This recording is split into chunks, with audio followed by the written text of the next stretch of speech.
오늘 본문 민수기 35장 22절에서 34절 말씀을 중심으로 해서 정결한 삶을 살려면 이라고 하는 제목으로 함께 말씀을 나누기를 원합니다. 오늘 본문 말씀에 하나님께서는 이 모세에게 말씀하는데, 특별히 악의가 없이 다른 사람을 죽인 자는 도피성으로 피해서 대제사장이 죽기까지 거주하라, 이렇게 말씀하고 있고, 그런데 그가 도피성 밖으로 나가게 되면 피해 보복자에게 죽임을 당할 수 있다고 하시면서 피를 흘리는 것은 하나님이 거주하시는 땅을 더럽히는 일이라, 이렇게 말씀하시면서 거주하는 땅을 더럽히지 말라, 이렇게 말씀하고 있습니다. 우리 성도들도 마찬가지로 우리가 거주하는 땅, 내가 거하는 곳, 이것을 거룩하게 해야 되고, 우리의 나 자신, 또 우리의 가정, 또 우리의 교회 공동체를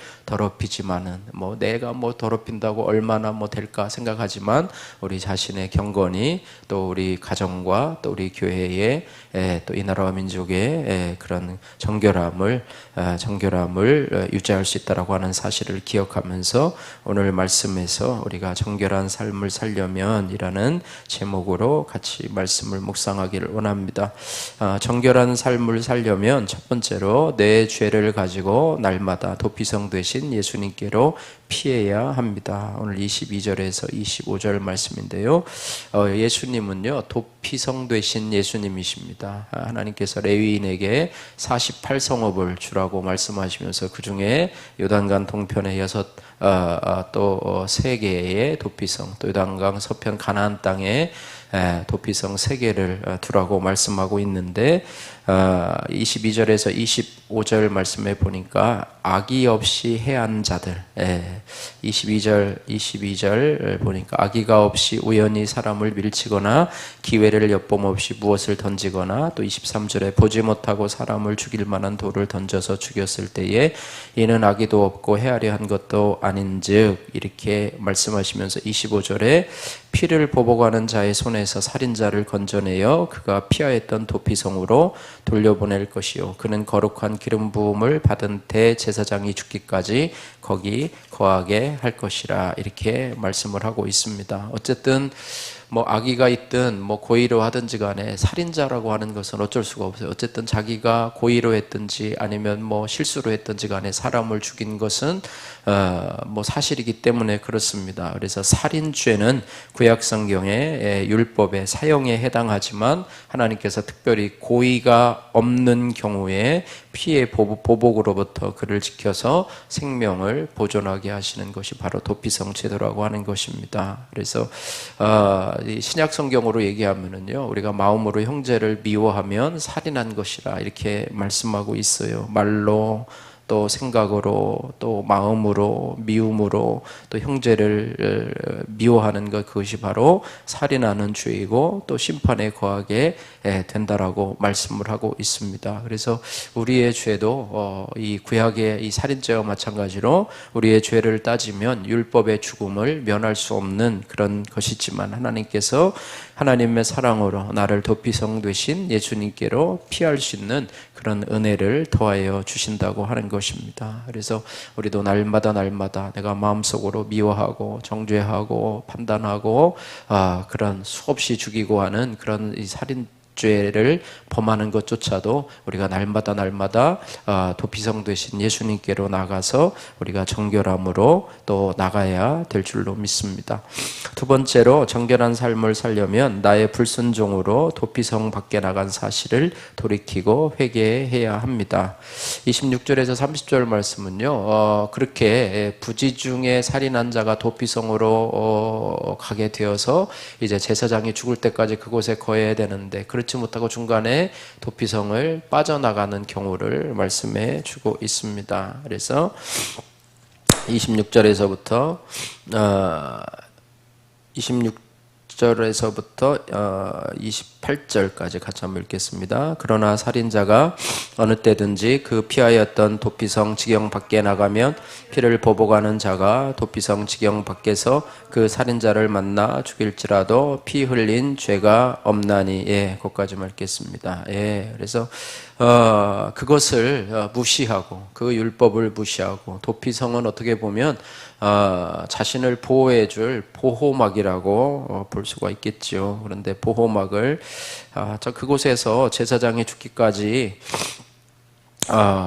머물러 있다고 하는 것은 참 쉬운 일이 아닙니다. 어디에 갇혀 산다는 것 쉬운 일이 아니죠. 우리는 자꾸 밖으로 뛰쳐나가길 원하고 또 자유롭기를 원하고 그래서 예수 믿어도 세상으로 나가서 이전에 예수 믿기 전에 즐거움을 누리려고 하는 우리의 마음들이 각자마다 다 있어요. 그런데 도피성도 마찬가지예요. 별의별 생각이 다 들지 않겠습니까? 도피성이라고 해봤자 그 속에 무슨 각종 무슨 문화시설이 다 있는 것도 아니고 자기가 하고 싶은 것들이 다 있는 것도 아니고 어쨌든 목숨을 부지하기 위해서 밖에 자기의 살인할 한 보복자가 기다리고 있어서 죽지 않기 위해서 그곳에 머물러 있는 것인데 얼마나 답답하겠습니까? 그래서 기회를 봐가지고 또 혹시 밖에 소문이 있다고 하면 그 사람 죽었다, 그 보복자가 죽었다, 그게 아니고요. 율법에 보니까 그 보복자가 죽을 때까지 구하는 게 아니라 거기에 있는 제사장이 죽을 때까지. 근데 저는 제사장이 죽지를 않아요. 계속 죽질 않아. 난 나가고 싶은데 저 제사장이 너무 건강하네. 그렇게 하다 보다가 결국에는 참을성이 없이 인내하지 못하고 밖으로 나가서 만약에 보복자가 이제 그를 살인하게 되면 죄가 없다. 피 흘림의 죄가 없다. 이렇게 말씀하고 있습니다. 결국은 자기 책임이라고 하는 것이죠. 네가 나갔으니까 보호막을 이제는 보호를 해줄 수가 없으니까 너가 나가서 피 흘린 것도 이제는 죄가 없다. 이렇게 말씀하시면서 결국에는 살인자가 대제사장이 죽기까지 그 도피성에 머물러 있어야 하는 것을 정해 주고 있다라고 하는 것입니다. 그래서 우리도 마찬가지입니다. 우리도 도피성 밖을 나간다고 하는 것은 도피성 되신 예수님을 나가는 것, 또 도피성 되신 예수님의 말씀을 불순종하는 것과 동일한 말씀입니다. 우리가 하나님의 말씀을 불순종해서 밖으로 나간다고 하면 우리가 하나님 앞에 심판을 받아야 마땅하지만 하나님께서는 우리에게 또 은혜를 베푸셔서 우리 죄를 자백하면 그는 미쁘시고 의로우사 우리를 정결케 하시겠다, 이렇게 말씀하고 있습니다. 그래서 성도는 하나님의 은혜를 저버린 자신의 불순종을 회개하고 돌이켜 말씀대로 순종하는 그런 자가 바로 성도라고 하는 사실입니다. 그런 자에게 하나님께서 구원의 은혜를 베푸고 계신다는 사실을 기억하시면서 요즘 나는 어떤 말씀에 불순종해서 도피성 지경 밖으로 나가서 서성이고 있지는 않은지 우리 자신을 돌아보아야 되고, 도피성 밖에 나가 있는 나 자신을 돌아보며 다시 도피성으로 복귀해야 할 줄로 믿습니다. 세 번째로, 경건한 삶을 살려면 나의 중독된 죄가 있다면 단호히 끊어내야 합니다. 31절에서 34절 말씀인데요. 여기는 고의로 살인을 범한 자들에 대해서, 아까는 부지 중에 살인을 범한 자인데 여기는 고의로 살인을 범한 자다, 이렇게 말씀하고 있는데요. 31절 말씀에 31절 말씀 같이 읽겠습니다. 고의로 살인죄를 범한 살인자는 생명의 속전을 받지 말고 반드시 죽을 것이며.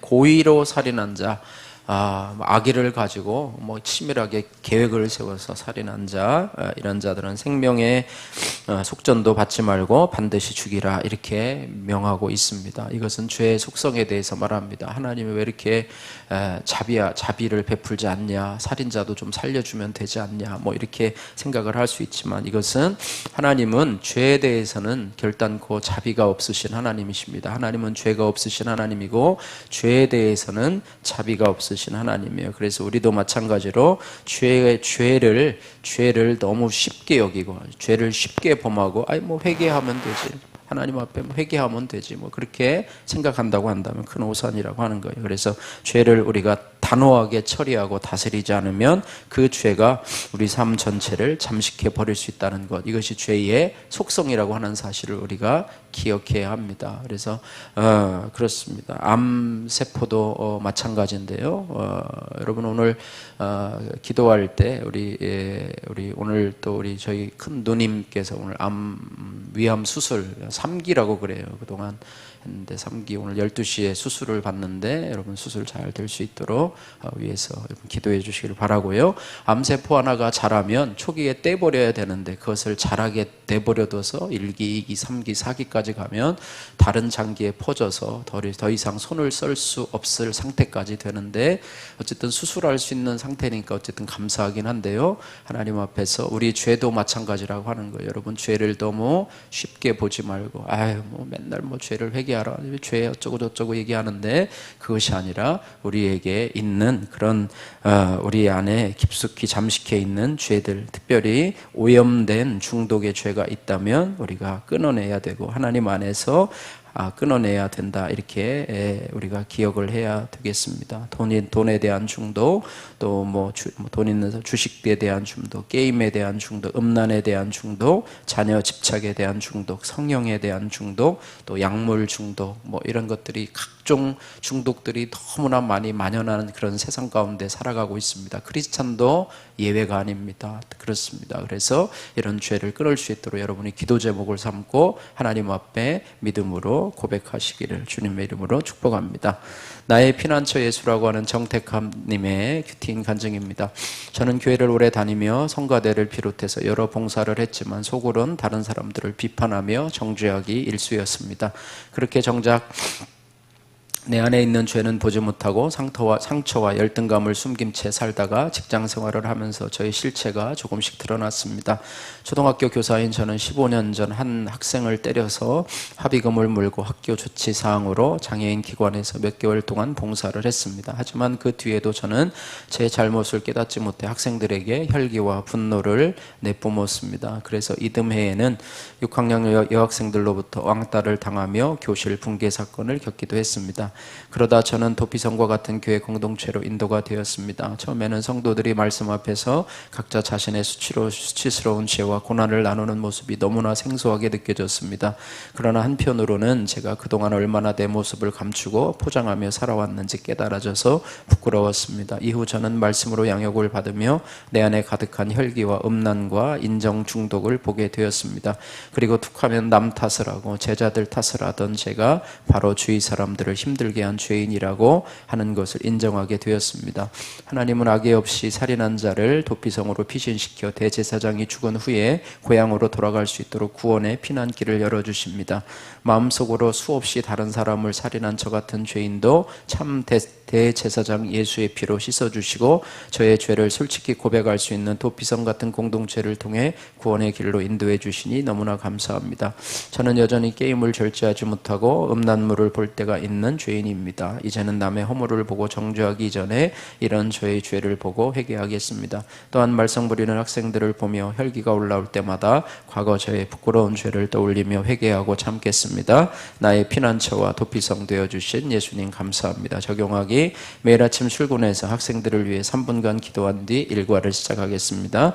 게임과 음란 중독을 끊고 교회의 속으로 브리더로서 매주 공동체 모임에 빠지지 않겠습니다. 바라기는 저와 여러분들이 주님 앞에 피난처 되시는 주님을 의지하며 정결한 삶을 살기로 결단하고 또 우리의 그런 죄의 중독들을 끊을 수 있는 기회가 되시기를 주님의 이름으로 축복합니다. 기도하겠습니다. 사랑의 하나님 감사합니다.